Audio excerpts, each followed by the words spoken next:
or diversity, take the core of that and transfer it to a new way, try different things until I found some doors that open more easily. I sort of think of it as wormholes. I think that's a fantasy term, or it's not, it's a pseudo-scientific thing, but I think of it as a wormhole. I find a little hole in the universe, a little secret kind of tunnel, and I say, okay, how is this connected to that? And I just try to go, that's an ADD superpower, just go from this connection to that connection until I find, and I tried to follow my own voice, because especially for you women with ADHD out there, I think what is a power to achieve is when you, and I did this at some point, you stop trying to wait for all the disorganization to go away, and you start to walk alongside of your difficulties instead of waiting to get over them. And instead of them engulfing you, you have to get to a place of acceptance. Like, that's a chronic difficulty, but that's not who I am, and that doesn't define my life. And you have to find a way to live with the discomfort of what ADHD brings you, and not wait to, or not measure yourself by getting over that difficulty. So learning to live a little bit with more chaos maybe than other people, but using that as a creative force sometimes can work out. No, that's really great advice. I was hoping that you would talk about this, and I've been kind of looking into what you've been talking about radical acceptance, which is the subject of the book. Yeah, well, I'd be happy to talk about that as soon as I tell you about my superpower. Yes, well, let's get to that then. I want to know. That's the last question. I love that. What's my superpower? Okay. I've never been asked No, you that. didn't want me to skip that one. No, that's the last one, I think, on your list, right? Yeah. Well, it was a fun question, No, it's really good.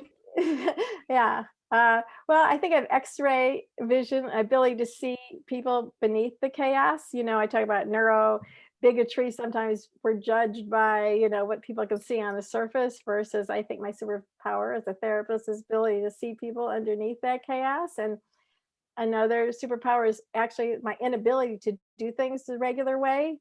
So I have to keep diving deeper and deeper to do anything. I can't stay on the surface because I can't figure it out that way. So I had to go deeper and deeper to get anywhere, take deep dives and make those connections. So that was also a power. And like I said before, ADHD in general was my superpower because it saved me from a sort of a mediocre, artificial, boring life that I really wanted.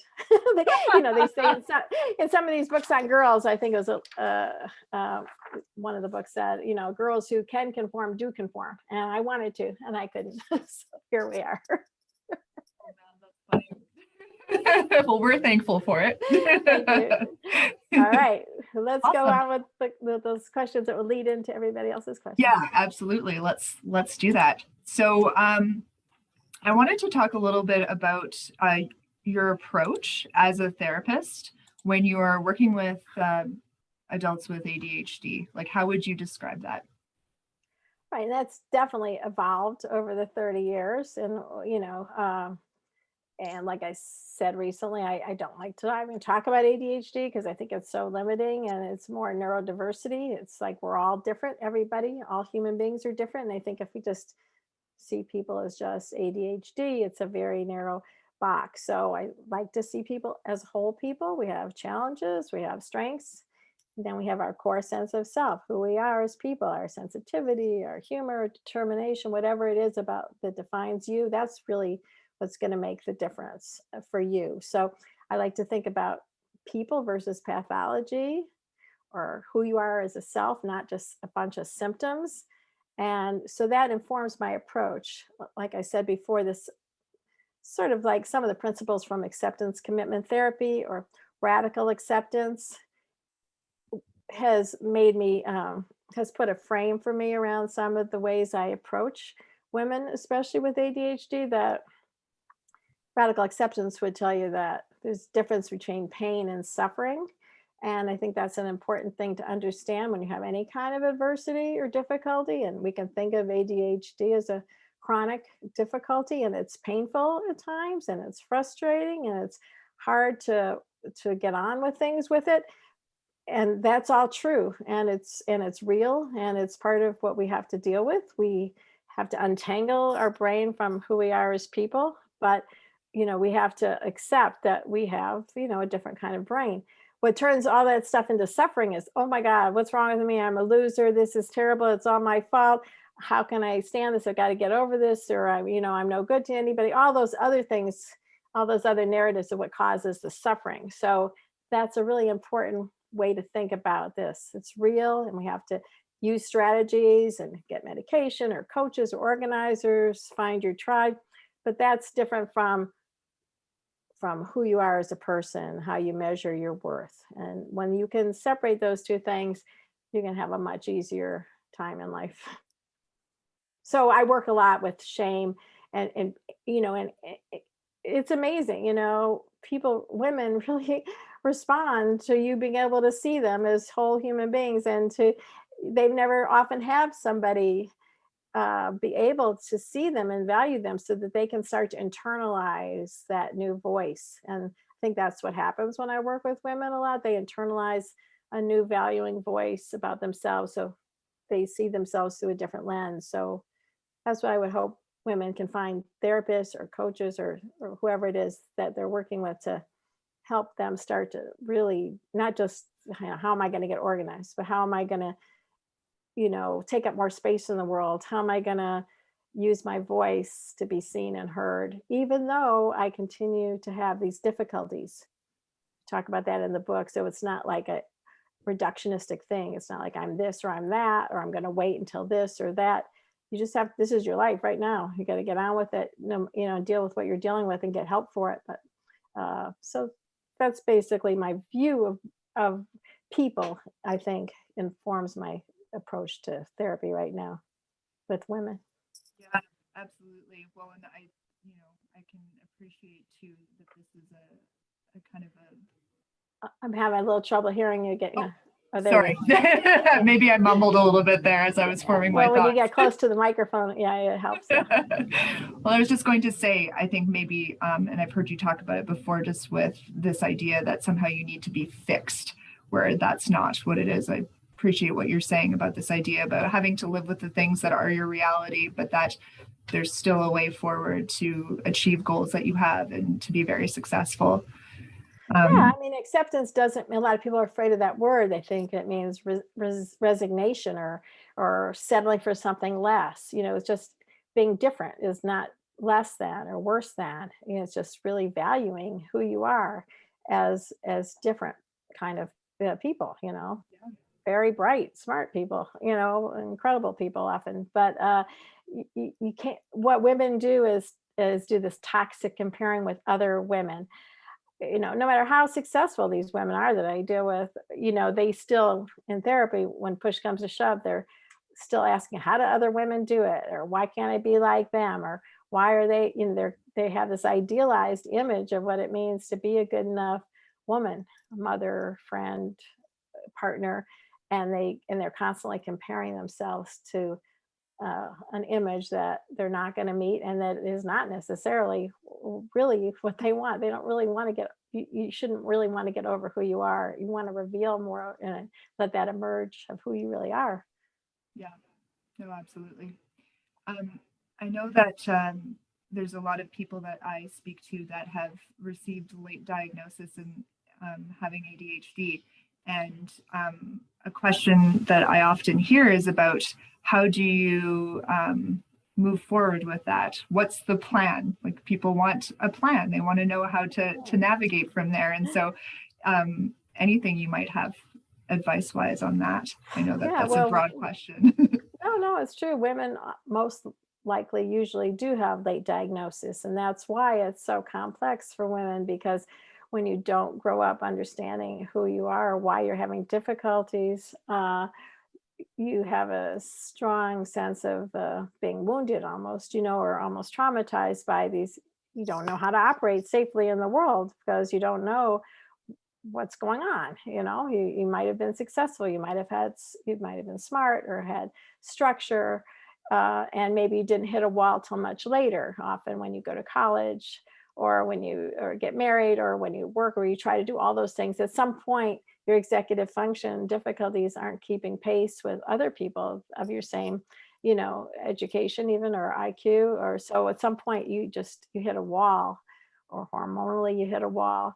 And then often you get depressed, which makes sense. And sometimes you get treated for depression, but that's often secondary actually to a primary ADHD. And so then that doesn't work. So it's very complex. The longer things go on, the more you hide, and that's really what women do. Is one of their major compensations is hide who they are. They pretend, they withdraw, they protect who they are so much that nobody can touch who they are, and then they can't get out even of them own selves to contribute and be in the world. And I can't remember what your question was now. That's my ADHD. I haven't talked to them. What was the actual Yeah, question? that's okay. This is all I you're know, like, I it's know, not. I know. A late diagnosis. Yeah. So Yeah, kind of making a so- plan. right. So I'm saying, depending on your experience, now everybody's different, but depending on how much all this has wounded you and has affected your sense of self, that makes a difference on how you have to go from there. First of all, the diagnosis itself should be deep and doesn't have to be from neuropsychologists, but it has to be thorough and deep and talked about and understood, so you really get what it means, not some like little label of ADHD. Really, I like executive function as a way to describe in depth, and Thomas Brown has a wonderful model about that. So whether it's activation or problems, distractibility, memory problems, all these issues that you can read about executive function, that understanding how your brain works, working with somebody to help you understand not just what ADHD is, but how your particular brain functions well and when it doesn't function well. And then to medication is often a very necessary, if not sufficient, treatment if we're talking about this from a neurobiological point of view. For instance, I couldn't stay awake. That was one of my other struggles. I couldn't stay awake. I couldn't read. I couldn't stay awake. Very sleepy kind of brain. So often women have problems with just activation, figuring out what should I do, or thinking about how to get from here to there, or prioritizing, or all the logistics and coordination that women have to go through. So medication, even a very small amount of medication or stimulants, you have to go to an expert who's worked with women and adults with ADHD. So medication, I like to build on that. Education, often support from either a coach or a organizer, connecting up, understanding yourself, and then often it involves partners and couples. But therapy often with somebody who can help you do what I said before. Once you see yourself clearly and you hold on to that, then you can start communicating more clearly, asking for what you need, getting help. So you want to, like, the whole thing I try to just, like, you just want to start reversing that negative cycle and get enough momentum in the positive direction, so you start having good experiences of yourself, new experiences of yourself, new narratives of yourself, and then you can just move in that positive direction. And so many new better opportunities now for connection. Absolutely. Well, I think kind of just going on what you were saying about being open about it and everything like that, I think for people that are also trying to navigate their work, whether they're already in a job or they're looking for work and they're concerned about maybe receiving support or accommodation or disclosing, I think that's a subject that's no, that's very important, and glad you brought that up, because I want to clarify, when I say open, I mean open about who you are as a person, like not hiding your personality, not hiding who you are, what your beliefs are, what you want, what you think about in life.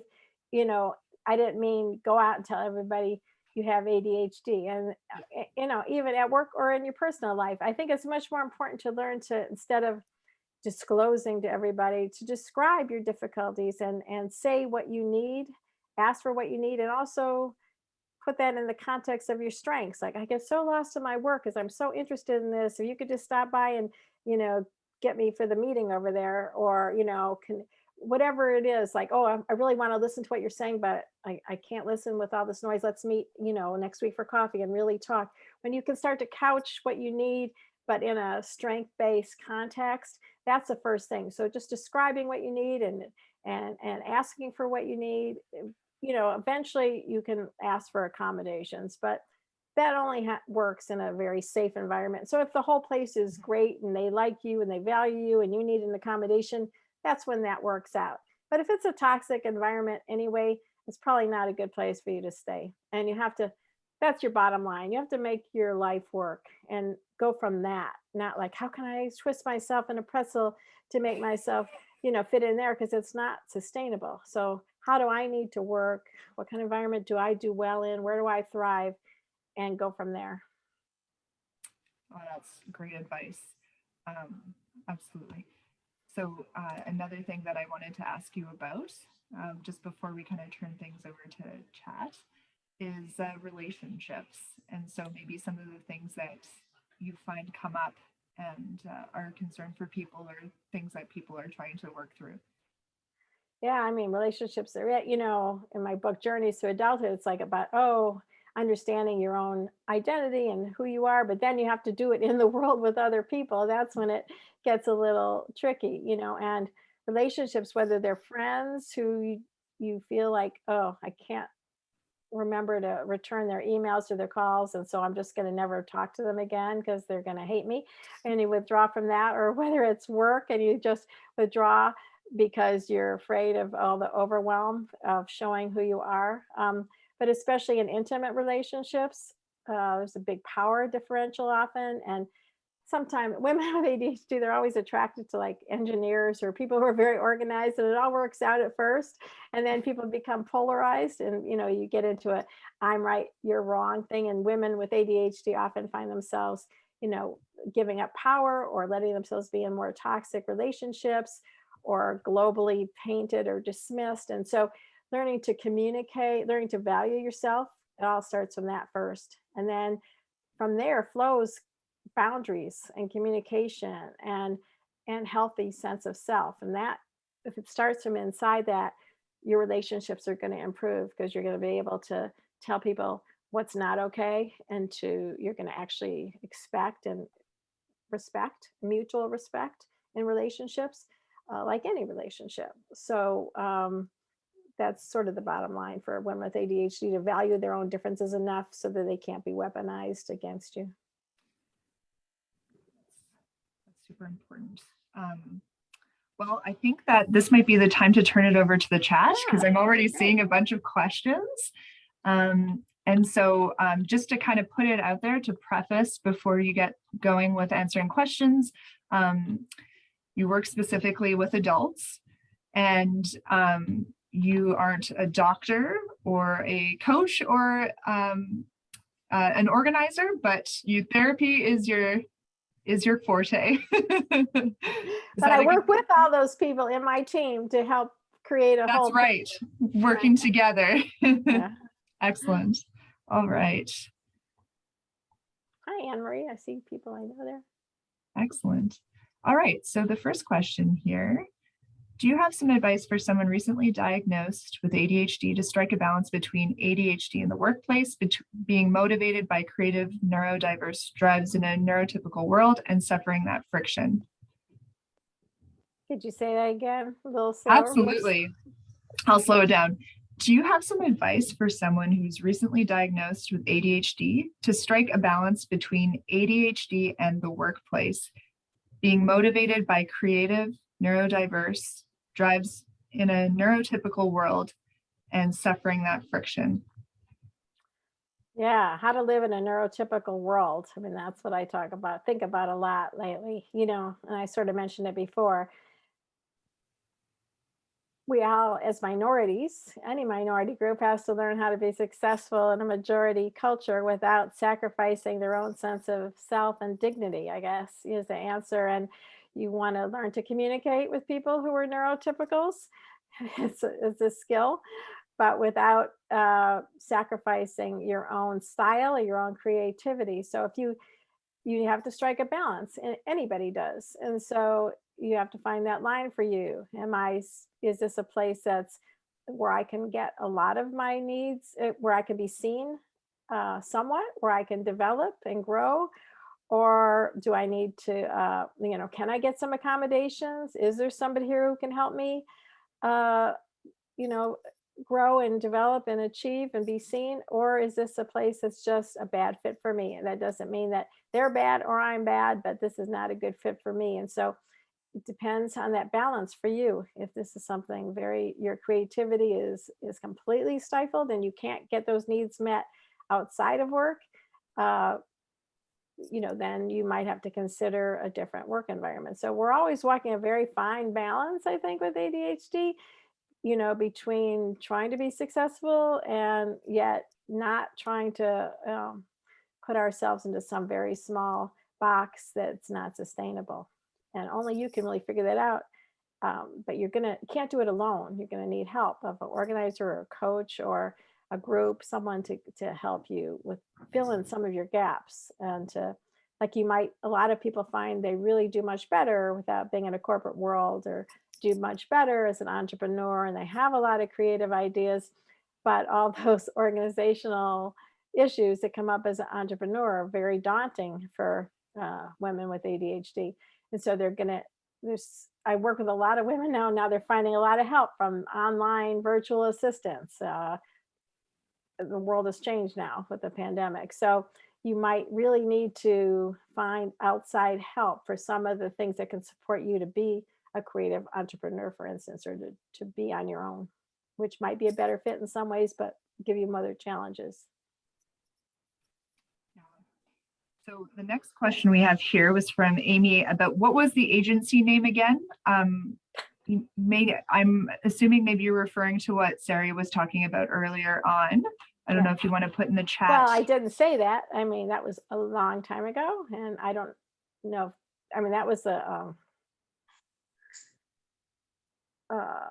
family service. I mean, it's a family service agency in Marin County had a special program in the 90 called Adults with Learning Disability Project. I became the director of it actually at one point.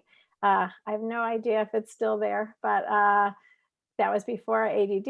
And so everything was sort of in people with ADHD were all in that project without knowing it, without us knowing that part of what was going on. But yeah, they had some great programs there and I have no idea. That was in California. I'm back in Michigan for the last 25 years.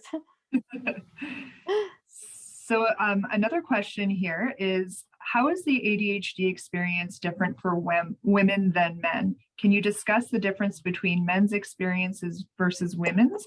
I think there would be a lot of unspoken shame not achieving expected goals and not meeting expectations. Right. Well, I think they sort of answer that. There's the biological component of it, the inattentiveness. More women are more likely to not have hyperactivity, to be inattentive. And so it starts from there. And that's why they're not diagnosed. And when you're not diagnosed, you, that causes its own problems and you often self-medicating or get depressed. There's hormones for women biologically that impact you at every stage of life, every month, or then pre-menopause or post-menopause when your hormones, a lot of people are finding out more about this now.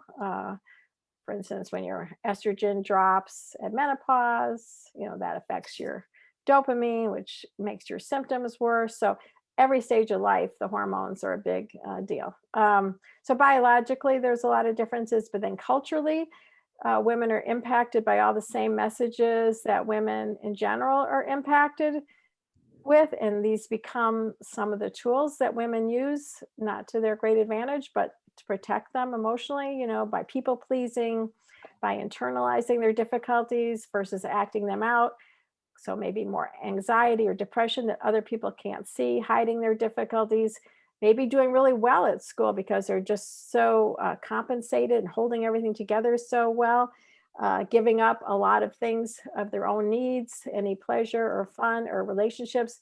If they are going to succeed, they can't do it all at once. So these cultural messages about what a woman should be able to do causes these shame. So you can see that there's this huge thing happening to women internally without them knowing it, the cultural, the psychological, and the neurobiological. Men are more often easily to be diagnosed. There's inattentive men also who have difficulties getting diagnosed, and men have their own gender role difficulties with, being, the breadwinner or being competent or all their own gender issues. But men, in terms of organizational issues, they often are encouraged to focus more narrowly on their strengths earlier.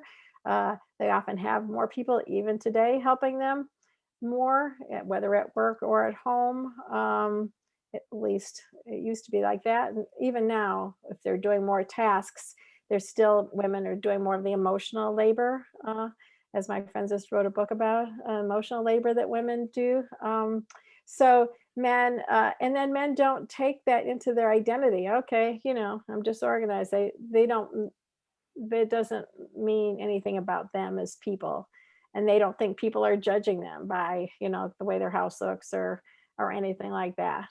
So women really care about relationships and connections, and that's sort of one of the saddest things, because women really spend a lot of time thinking about how can I show, as one client said, my heart to other people, because people don't think I care, she said. And women often are seen with ADHD as selfish or self-centered, when that's not true at all. And all they're trying to figure out is how can I connect with people and give to other people, but I don't make casseroles for people who are sick. I don't visit enough people in the hospital when they're sick, or all these ways they feel like they're letting people down, birthday cards, anniversaries, and all these social niceties that they feel like such shame and sadness about not being able to keep up with.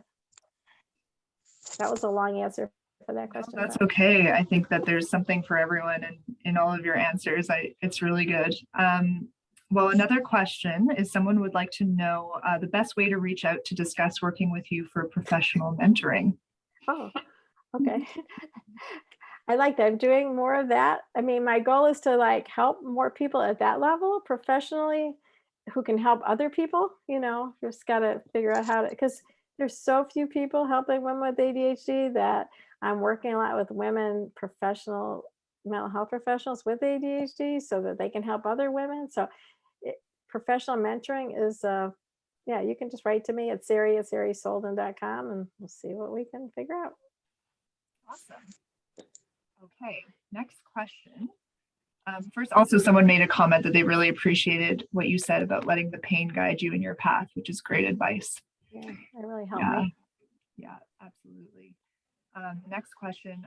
I'm undiagnosed, but my life and career has suffered with poor attention, disorganization. I'm sorry. You got to get a little closer to the mic. Yeah, for sure. Okay, thank you. Yeah, no, thank you. I'm undiagnosed, but my life and career has suffered with poor attention, disorganization, construed sense of time, moodiness, etc. How can I get started on getting diagnosed or getting help? Well, it depends where you are, first of all. It's so some people need more thorough neuropsychological in-person kind of evaluation, depending on your history, your complexity, whether you've had trauma in your life, if you're depressed, all these. There's a lot of reasons why you would want a different kind of evaluation than others. So I don't know where you are. So that's always the challenge. I often know people in certain places. Terry Matlin, who is on this call, she has a whole business of helping people who need to find people in remote places who can help them. So I don't know where this person is. That's at ADD Consults, Terry Matlin. Or, sometimes I'll know somebody off the top of my head, in a certain location. I do one-time consults for people where I can, if I feel after learning about that I can safely do a consult and just help them screen for these kind of issues and put together a plan. So it's good to reach out to an association like you if you're near you, or to ADDA at ADD.org, or Chad, or you can write to me if I happen to know somebody. But you can ask your own, if you have somebody you trust in your life, like your own doctor or your own children's therapist or psychiatrist. You can start anywhere, really. And then, but you really want to make sure, if you're going to get diagnosed or treated or helped, that someone has experience working with adults, working with people without hyperactivity, working with women. And a lot of people say they work with adults with ADHD, and then a lot of people are disappointed with that. So have a conversation, make sure you're going to feel respected and valued and heard and understood. Absolutely, yeah. So they're from the States, but I also just included our the address, or sorry, words, our website on here too, just in case anyone wants to make inquiries or get more information. It's there for people as well. The Oh, next, wait, can I just say there is a huge conference coming up also through ADA and CHAD in the States in the beginning of November. So if anybody wants to, this is a great opportunity to learn a lot from a lot of experts because it's on Zoom now. I don't know what this thing's called anymore, but you can find it on CHAD's website or ADA's website, ADHD National Conference in the States on Zoom this year.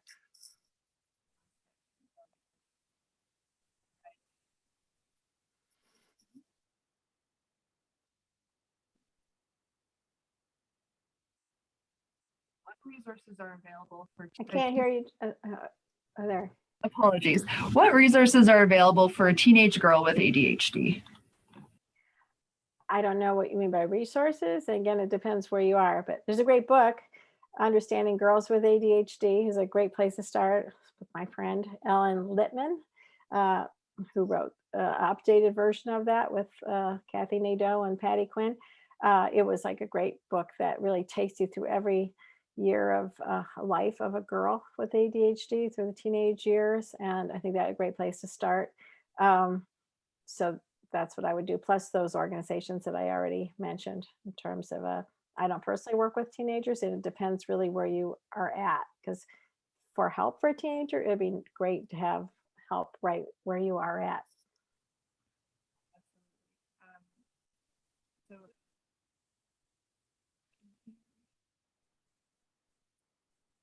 Can't hear you. oh yeah, and Laura posted the link to the CHAD conference. Thank you.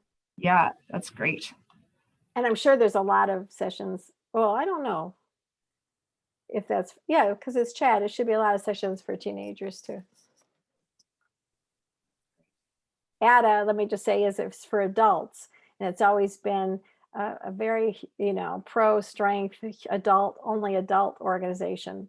CHAD is for children and adults. They let in adults at some later point. They started out for children, but ADA has always been for adults, and they have a great amount of great support groups, a variety of them you might enjoy. And they have, as well as Attitude Magazine, I just do a plug for too, in terms of resources and webinars. Attitude is great. All right. Is there any more questions? I think we've been doing pretty good for time. This is great.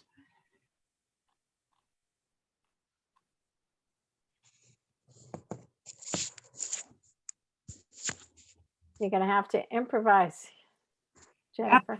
Yes, you're right. Here, sorry. Right. And the person that was asking about resources for teenagers was just thanking you, and to have a great day. Oh yeah, I'd love to get a copy of that chat. I see. I haven't been able to read it. If you can save that chat afterwards, I'd love to see it because people have been writing, and I went too fast. I'm saving it. I'm doing it. Yeah. And everybody can get a copy of this video, right? I can tell people. Yeah, absolutely. So I think I'll be posting it on our website. And too, if you reach out to me just go on our website, you can reach out to me. And here I'll put my email address on here too. And I can always send you a copy if you need. Yeah, then I could post it and people on my site. That'd be awesome. Yeah. People can see it. Yeah. There's my email address. People are thanking you, and that they'll be reaching out. But I think this is probably a good place to end. Yeah, I think It's been a lovely chat. Yeah. So do you want to just say a minute about your own organization? So for my people who don't know about it? I actually really appreciate you coaching me through this. This is my first time doing this. So you've been very sweet and gracious in helping me. You've been great. Thank you. For me. Okay, good. Yeah. So we're located in Winnipeg, Manitoba in Canada.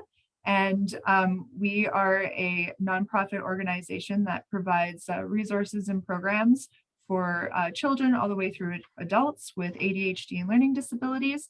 So you can reach out to us at the website and check out our programs. We have an ADHD support group that happens for adults, as well as We have some emotional resiliency programs that we're offering and workshops for, right now we're running the program for kids 8 to 12, but we'll be soon also running ones for older kids, for youths, and for adults as well.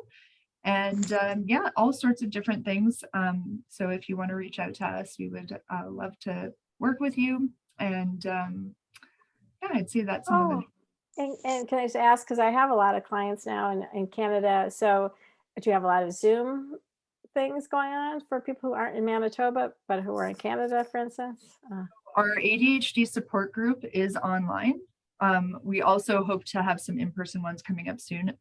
But yeah, right now it's all online. So you can inquire about it, and we send you the link for the support group that's virtual. And good. Okay. Oh, I just wanted to say that I know people have been having trouble in Canada getting my books because ADD, Amazon Canada, it's hard for us to get it to them. So I don't know if you can get them on Amazon US, but if you have trouble finding anything, you can write to me and we could try to figure out how you might find any of these books. Because someone just said that the other day, that it's hard on Amazon Canada these days. And I know we're having trouble getting it there. yeah, So, yeah, absolutely. With supply chains as they are too. yeah. Okay. Good. Is there any other place like Indigo, or do you sell your books through Yeah, any I other mean, outlets? I don't know how it works. They're all over the place and I don't know how they get there. That's fair. It's a You can always complicated call, system. but I mean, Amazon US has everything. So, Right. Yeah. And that's what okay. most people use. So that Okay, makes good. sense. But Good. yeah, Okay. so people can use All it just right. in case. That's probably Right. the easiest way if Okay. they're Yeah. having a Right. hard time. Right. Well, Emily, thank you all, so much. all right. You did a great job, and I Oh, appreciate thank everybody you. coming. It was fun. Thank you so much for speaking with me today and being able to do these lunch and learns with us. It's been Okay. really great. Great. So thank you everyone for Thank you. coming today, and have an awesome day. And yes, I'll have this recording on the website for people to access, and you can always reach out to me as well to get it. Okay. All right. Great. Thanks, Thank you. everybody. Bye, Bye. everyone.